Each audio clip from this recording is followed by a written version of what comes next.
Hello friends, welcome to Komali RK YouTube channel. ఎలా ఉన్నారండి అందరూ?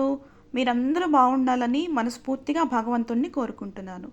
ఈరోజు చాలా క్విక్గా, ఈజీగా yummy egg omelette with onion and green chilli ఎలా ప్రిపేర్ చేసుకోవాలో నేను చూపించబోతున్నాను. దానికంటే ముందుగా మీలో ఎవరైనా ఫస్ట్ టైం మన ఛానల్ చూస్తున్నట్లయితే ప్లీజ్ సబ్స్క్రైబ్ చేసుకోండి. నాకు మన ఛానల్కి సపోర్ట్ చేయండి.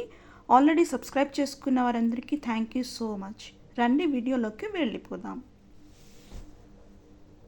ఈ ఆమ్లెట్ కోసం ఒక మీడియం సైజు ఉల్లిపాయ తీసుకుని, ఒక పచ్చిమిర్చి తీసుకొని సన్నగా తరిగేసి అందులో ఉప్పు, కారం, పసుపు వేసి రుచికి సరిపడా ఒకసారి మిక్స్ చేసేస్తున్నాను.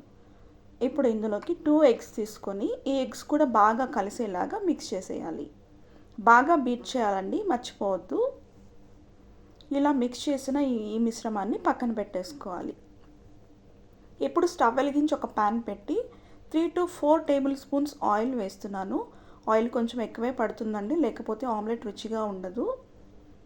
ఈ ఆయిల్ వేడెక్కగానే మిక్స్ చేసి పక్కన పెట్టుకున్న ఈ మిశ్రమాన్ని ఇందులో వేసేయాలి. గుర్తుపెట్టుకోండి, ఈ మిశ్రమం వేసిన వెంటనే మీడియం ఫ్లేమ్ కంటే తక్కువగా సెగ తగ్గించి పెట్టాలి, లేకపోతే ఆమ్లెట్ మాడిపోతుంది. ఆమ్లెట్ మాడిపోతే రుచి కూడా మారిపోతుంది అన్నమాట. ఇప్పుడు ఉల్లిపాయలు పచ్చిదనం లేకుండా ఈ ఆమ్లెట్ గోల్డెన్ కలర్ వచ్చేంత వరకు వేయించి తిరిగేయాలి. రెండో వైపు కూడా గోల్డెన్ కలర్ వచ్చేంత వరకు కుక్ చేయాలి. అంతేనండి, యమ్మీ ఆమ్లెట్ చాలా క్విక్గా రెడీ అయిపోయింది. చాలా టేస్టీగా ఉంటుంది. ఈ ఆమ్లెట్ నేను రైస్తో వడ్డిస్తున్నాను, అలాగే బెండకాయ పులుసుతో కూడా.